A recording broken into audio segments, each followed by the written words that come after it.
Hey, how you doing there, Ray? It's your Uncle Murray again. I got another letter from your mother, and she said that you still haven't gotten your new glasses. But that you really got a kick out of listening to me ramble on about Tarzan. And that you was wondering if I knew any other stories about other people in the neighborhood. Well, do I ever? I mean, I got a million stories, kid. So let me see. Who could I tell you about today? Let me think. I know. I know one. You heard of Rumpelstiltskin, haven't you? Yeah, I'm sure you heard of him. And I'm also sure that whatever you did hear about him, it ain't nowhere near the truth. Well, the real story of Rumpelstiltskin is about an old retired couple that lived about 10 blocks from us, named Sprockets and Bitsy Schumacher. And Sprockets, he was a mechanic, and... well, I never thought of that before. That's probably why everybody called him Sprockets. Anyway, he started tinkering around with things and fixing stuff when he was just a little kid. And everybody called him Sprockets for so long that they all forgot his real name. Nobody knew it, not even his wife. And he had his own repair shop for about 45 years called Sprockets Fix It Up Emporium. And it was down over on, what do you know? I can't remember where it was. Well, it's not important. Anyway, the guy could fix anything. And not just cars, neither. I mean, anything. Like blenders or bicycles or washing machines or whatnot. He even fixed one of them beds that some motels have. The ones that vibrate when you put a nickel in them. And everybody loves Sprockets. Because he was one of those guys that even if you didn't have no money to pay him, he'd work something out with you. I seen people pay him with tickets to a ball game or even a real nice cigar and stuff like that. Yeah, real nice guy. Oh, but his wife, Bitsy, oh my goodness. Oh my days. I don't know what Sprockets was thinking when he married that thing. She was the cheapest and the most selfish woman I ever met in my whole life. Well, except when it came to one thing. Shoes. Now, we all know at least one or two women who love buying shoes. But Bitsy took it to a whole nother level, kid. I mean, she was obsessed with the things, She had 2 entire rooms in the house dedicated just to shoes. No kidding. She had thousands of them. I mean, there were hundreds of them just on the walls. All of them on these little glass shelves with gallery lighting and everything. Seriously. And her little hobby had been driving Sprockets crazy for years. And it almost put him in the poorhouse a couple of times. Well, at least as far as he told her. Because old Sprockets, he was a pretty smart guy, He always made sure to squirrel away as much money as he could, and he never told her about none of it, so they'd at least have something to live on when he retired. But he figured she'd have to stop buying him eventually, either out of boredom or the fact that she'd have bought every kind of shoe there was by the time he retired. But she never did. No, after he retired, she just kept on buying more and more of them. And if she didn't stop, she'd burn through his retirement money, and they really would lose everything. Well, one night, while Bitsy was trying to go to sleep after a long, hard day of polishing the shelf of patent leather pumps, she heard this banging and clanging and thumping coming from the other side of the wall of the new next-door neighbors. You see, the husband had built this huge 20-foot-high brick wall that went all around the neighbor's whole backyard, and nobody had no idea about what he was doing back there or what he was trying to hide. So, when Bitsy couldn't sleep on account of all the racket he was making over there, she decided it was about time she stuck a stupid nosy nose over that wall to see what the heck was going on over there. So she leaned the ladder up on her side of the wall, climbed to the top, looked over, and Bitsy's jaw fell all the way down to the ground. She couldn't believe what she was seeing. The whole backyard was covered in money, and the new next-door neighbor was none other than Sal Capone himself. Al Capone's father's first cousin, once removed. She recognized him from his picture in the paper standing next to Al. But you gotta understand something about Sal.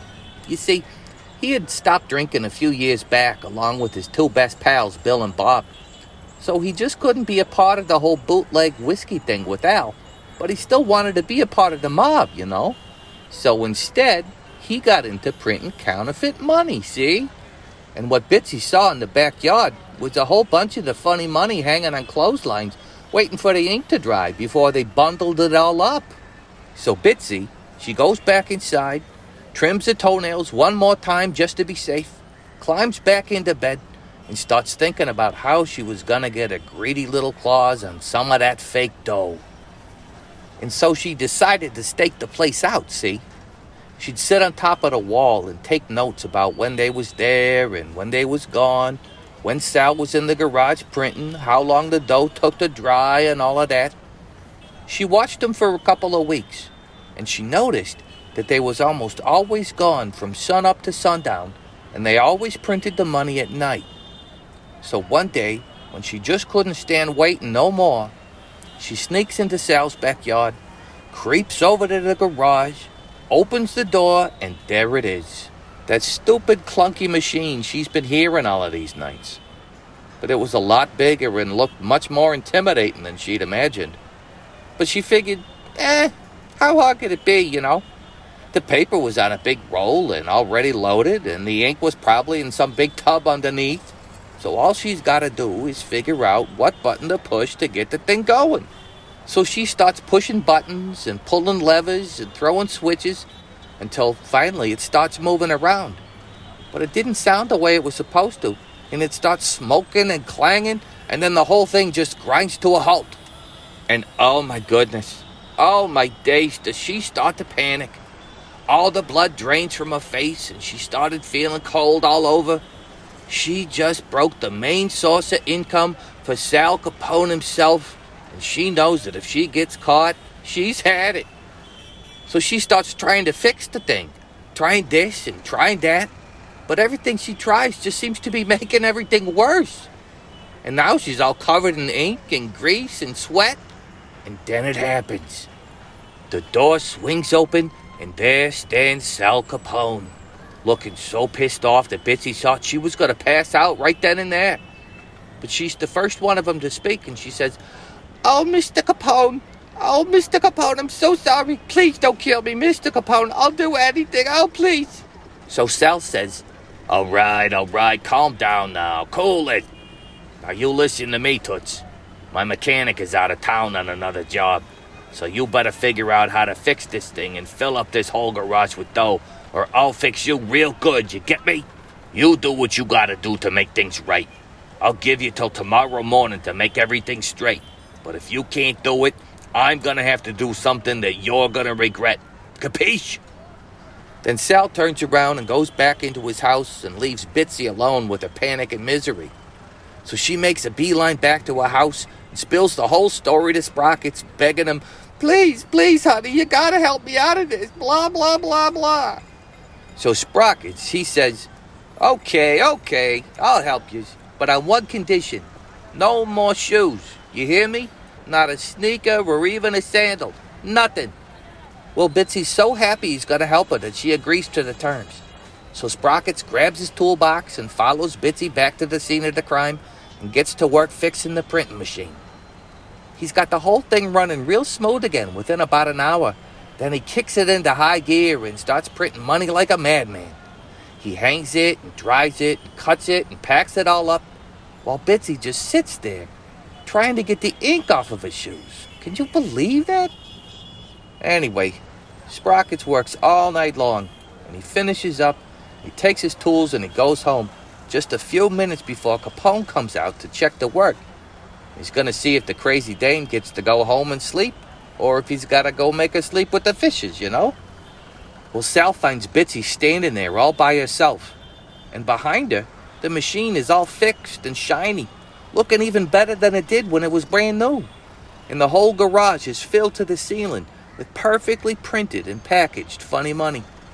Well, of course, Capone is totally shocked, and he says, listen, lady, I don't know how you's done it, but you's done it, and you's done good. So I guess I'll let you's off the hook. Now beat it, would you? Scram before I change my mind. And Bitsy hoofs it back home to Sprockets. After that, everything was hunky-dory. Well, at least for a couple of months anyway. Bitsy didn't buy no more shoes, but boy did she wanna. She resorted to hiding some of the shoes around the house, and then pretending to find them and be all surprised. But it didn't work. Nah, because Bitsy just couldn't fool herself. But then, one afternoon, she just couldn't take it no more. And she made up her mind that she was going back to that garage and print out a bunch of that free dough. She was sure she could do it right this time, on account of her paying real close attention to Sprockets when he was doing it. So once she figured that the coast was clear, she went back over to that garage and starts flipping switches and pulling levers again. But she pulled and flipped everything in the wrong order, and the whole thing went on the fritz again. And to her dismay, the coast wasn't as clear as she thought it was, and in stormed Sal again. And he says, "Oh, for crying out loud, you again?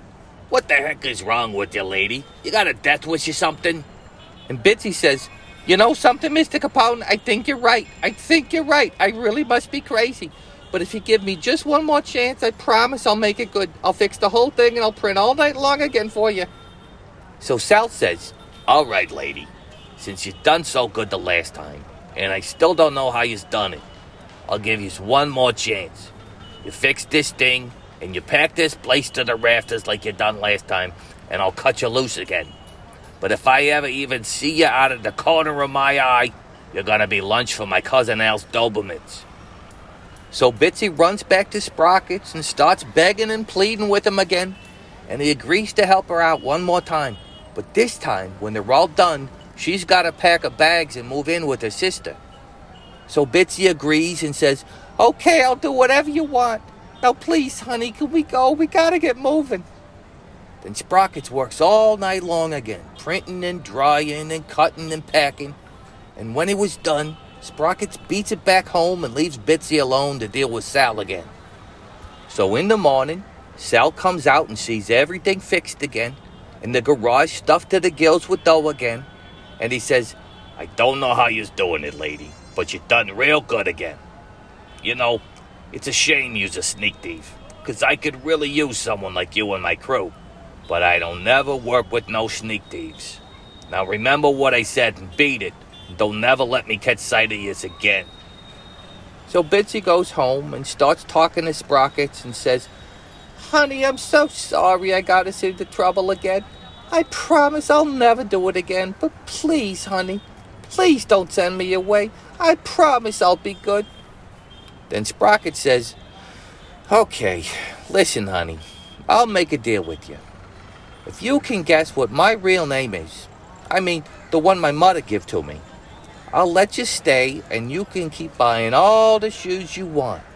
But here's the catch. If you can't guess my name, then out you go and you gotta go live with your sister. Fair enough?" Then Bitsy starts walking the streets. She walks up and down and back and forth through the whole neighborhood, asking everybody who ever even spoke to Sprockets what his real name is, and nobody knew nothing. They all just say, "I thought his name was really Sprockets." So she goes home and starts rummaging through his desk to see if she can find a clue, and she comes across an old envelope with a return address of Sprockets' little brother Tommy, who neither one of them has seen in years. And she hoofs it down the street and catches the bus over to Tommy's to pay him a little visit, knocks on the door, and Tommy opens it up and says, "Holy cow, Bitsy, what the heck are you doing here?" She says, "Tommy, I know it's been a long time, and I know that we never seen eye to eye, but Sprocket says he's going to kick me out of the house unless I can find out what his real name is." Then Tommy says, "Bitsy, listen. Sprocket swore me to secrecy years ago and made me promise never to tell nobody, see? He'd kill me if I told yous. Well, but seeing that you're in such a tight spot and seeing that you're his wife and all, I guess I can tell yous. His real name is Rumpelstiltskin." And Bitsy says, "Rumpelstiltskin? Are you kidding me? What kind of name is Rumpelstiltskin?" And Tommy says, I know, it's so stupid. Why do you think he went by Sprockets all of these years?" So Bitsy beats it back down the block to catch the bus, takes the bus home, runs into the house and says, I got it. I know what your real name is. Get ready for another room full of shoes, mister." And Sprocket says, "Okay, smarty pants, let's have it. What's my name?" And she says, "It's Rumpelstiltskin." And Sprocket says, Rumpelstiltskin? Bitsy, who told you that name? And she says, your little brother Tommy told me. I just got back from talking to him. And Sprockets says, Tommy? Tommy told you my name was Rumpelstiltskin? She says, you mean it ain't Rumpelstiltskin? And he says, no, my name ain't Rumpelstiltskin. It's Benny. What are you, stupid? Now go pack your bags. Rumpelstiltskin, that Tommy, what a kidder he is. I gotta call him one of these days. Anywho's, well, Bitsy moved out of Sprockets' house, and she and all of her shoes moved in with her widowed twin sister Bitsy, who, by the way, happens to be the proud owner of the world's largest collection of shoe boxes. So it turned out to be a pretty good deal for the both of them. And old Sprockets, well, he made out pretty good too. You see, Mr. Capone was so impressed when he found out that it was Sprockets that had fixed up the machine so nice and had printed all that money so beautifully that he put Sprockets in charge of the whole printing operation. And as far as I know, they never got busted. So they're probably still printing money to this day.